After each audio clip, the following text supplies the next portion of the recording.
Hi friends, welcome to my channel. ఈరోజు video చాలా ఇంట్రెస్టింగ్గా ఉందండి. వీడియోని ఎక్కడ స్కిప్ చేయకుండా ఎండ్ వరకు చూసేయండి. ఇక అమర్ మనుని ఇలా అంటుంటాడు, నేను నిన్న నైట్ వెళ్తాను అన్నప్పుడు నువ్వు కూడా నన్ను ఆపవు కదా అని అంటుండగా మను మాట మారుస్తూ ఇలా అంటుంటుంది, అన్నాను అమర్, ఎందుకో తెలుసా, పాపం అంకుల్ బాధపడతారని అన్నాను, కానీ అంకుల్ మిస్సమ్మ ఇద్దరూ కలిసి మిమ్మల్ని పిల్లల్ని వచ్చినప్పటి నుండి మారుస్తూ ఉంటే చూసి తట్టుకోలేకపోతున్నాను అమర్ అని మను అంటుండగా, మారుస్తున్నారా, ఎంత బాగా ప్రేమగా చూసుకుంటున్నారు వాళ్ళని అంత మాట అంటారా మేడం అని రాథోడ్ అంటూ ఉంటాడు. ఇక సార్ మీకు కూడా మిస్సమ్మ గురించి తెలుసు కదా అని అంటుండగా, తెలుసు రాథోడ్, ఎందుకు తెలీదు, తన వాళ్ళు అనుకుంటే ఎటువంటి కష్టాన్నైనా తను ఎదురుస్తుంది అని తెలుసు, స్వార్థానికి తప్ప ఎదుటి వాళ్ళ కోసం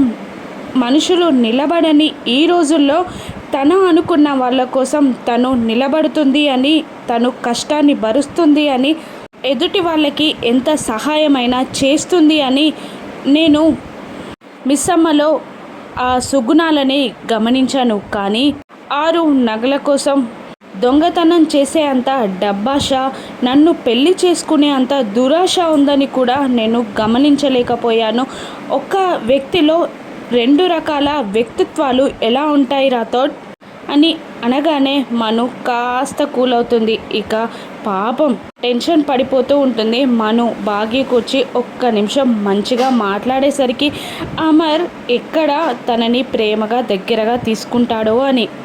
ఇక ఇలా అంటుంటాడు అమర్, వాళ్ళు వచ్చినా సరే రాకపోయినా సరే నువ్వు బ్యాగ్స్ లోపల పెట్టు, వెళ్ళిపోదాం అని అనేస్తాడు అమర్. ఇక రాథోడ్ బ్యాగ్స్ లోపల పెట్టి కార్ తీస్తూ ఉండగా ఇక రామ్మూర్తి బాగి ఇద్దరు అక్కడికి వస్తారు. ఏంటి బాబు ఈ టైంలో ఇక్కడ అని అంటుండగా అమర్, మేము ఊరికి వెళ్ళిపోతున్నాం సార్ అని అనేస్తాడు. ఇక బాగి ఇలా అంటుంటుంది, అంటే నేను అబద్ధం చెప్తున్నాను అనుకుంటున్నారా మీరు అని అడుగుతూ ఉంటుంది మిస్సమ్మ. ఇక మను, లేదంటావా, అబద్ధం చెప్పలేదంటావా అని మను అంటుండగా ఇక అమర్ సైలెంట్గా ఉంటాడు. ఇక నేను మీతో మాట్లాడట్లేదు మను గారు, ఆయనతో మాట్లాడుతున్నాను అని అంటుండగా, నేను మాత్రం నీతోనే మాట్లాడుతున్నాను అని మను అంటూ ఉంటుంది.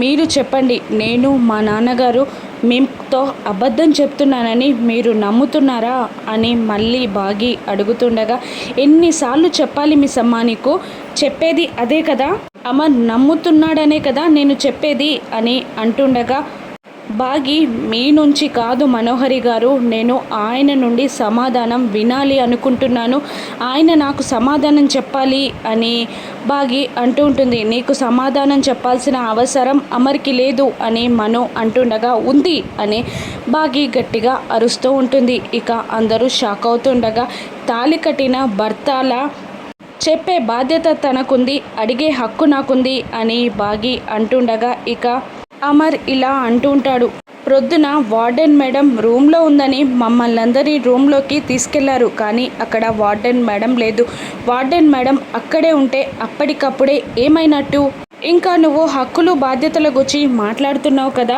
ముసుగు వేసుకొని పెళ్లి చేసుకున్న నీకు హక్కులు బాధ్యతల గురించి మాట్లాడే అర్హత లేదు మిస్సమ్మ అని అమర్ అంటుండగా, మీకు దండం పెడతాను, ఒక్కసారి ఆ తప్పుని దాటి చూడండి, మీకు నిజమేంటో కనబడుతుంది అని అంటూ ఉంటుంది బాగి. మరోవైపు బాబ్జీ సరస్వతి వార్డెన్ని హాస్పిటల్లో జాయిన్ చేస్తాడు. ఇక మేడంతో, డాక్టర్ మేడంతో ఇలా అంటుంటాడు బాబ్జీ, మీకు ఒకటి చెప్పాలి, ఇలా ఇటువంటి విషయాలు బయటికి రానివ్వకండి, మేడం ఇక బయటికి వెళ్ళిపోయింది అని బయట మీడియాలో ప్రచారం అయితే మీ హాస్పిటల్ మూసేస్తారు అని అంటూ ఉంటాడు బాబ్జీ. అవును, ఆవిడని ఇక్కడ జాయిన్ చేసిన అతనికి ఈ విషయం తెలిస్తే మా హాస్పిటల్ని మోయించే అంత సమర్థుడాయన అని డాక్టర్ అంటుండగా, మీకు ఒక ఐడియా చెప్పనా, సరస్వతి వార్డెన్ ఈవినింగే వచ్చి హాస్పిటల్లో జాయిన్ అయింది అని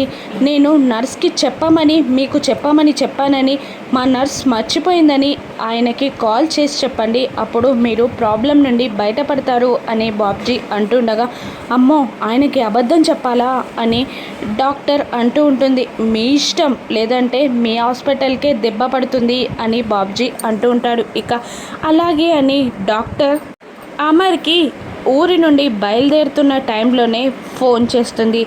ఏంటి మేడం అని అమర్ అడుగుతూ ఉండగా, స్కానింగ్లన్నీ చేశామండి, మీరు జాయిన్ చేసిన పేషెంట్కి కాస్త నీరసంగా ఉన్నారు, స్పృహ కోల్పోయారు, ఇక కొన్ని రోజులు రెస్ట్ తీసుకుంటే స్పృహలోకి కూడా వస్తారు అని డాక్టర్ అంటుండగా, ఏంటి మేడం మీరు మాట్లాడేది, సరస్వతి వార్డెన్ అక్కడే ఉన్నారా అని అమర్ అడుగుతుంటాడు. అయ్యో నేను మా సిస్టర్కి చెప్పమని ఒక విషయం చెప్పానే మేడం, నిన్న ప్రొద్దున బయటికి వెళ్ళారు, ఇక ఈవినింగే మళ్ళీ వచ్చి హాస్పిటల్లో జాయిన్ అయ్యారు, కళ్ళు తిరుగుతుంది అని చెప్పి స్పృహ కోల్పోయారు, మా సిస్టర్కి చెప్పమని చెప్పాను, చెప్పలేదా, తన తరపున మీకు నేను సారీ చెప్తున్నాను, మేడం ఇక్కడే ఉన్నారు, కావాలంటే మీరు వచ్చి చూసుకోండి అని డాక్టర్ అంటూ ఉంటుంది. ఇక అలాగే మేడం, నేను ఊర్లో లేను, వచ్చాక వస్తాను అని అమర్ కాల్ చేస్తాడు. ఇక ఏంటి అమర్ ఏమైంది అని మను ఏం తెలియనట్టు అడుగుతూ ఉండగా, ఇక ఇలా అంటూ ఉంటాడు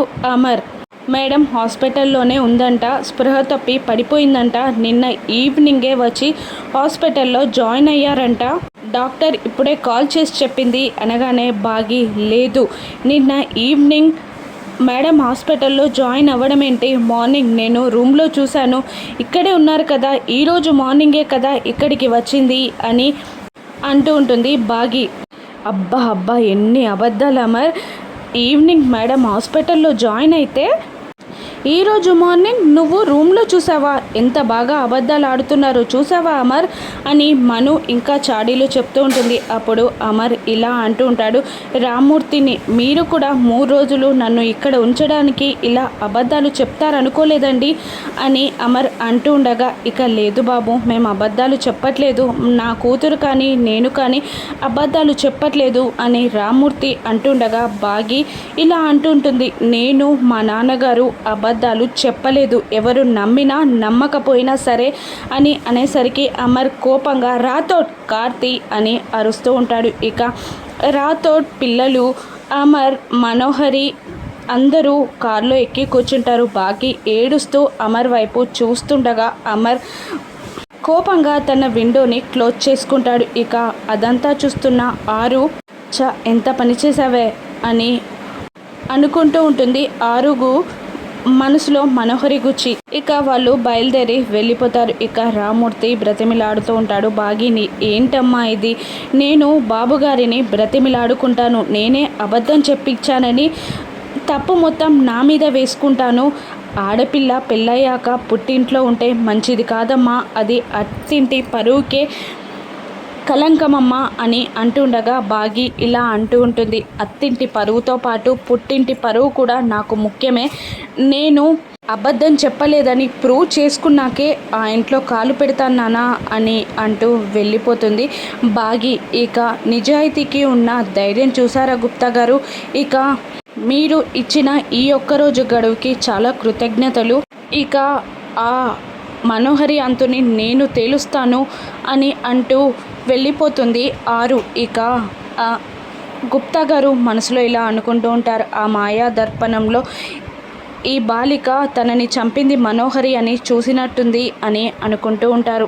ఇక అమర్ వాళ్ళందరూ ఇంటికి చేరగానే వాళ్ళ అమ్మగారు నిర్మలమ్మ గారు ఎదురుగా వస్తారు.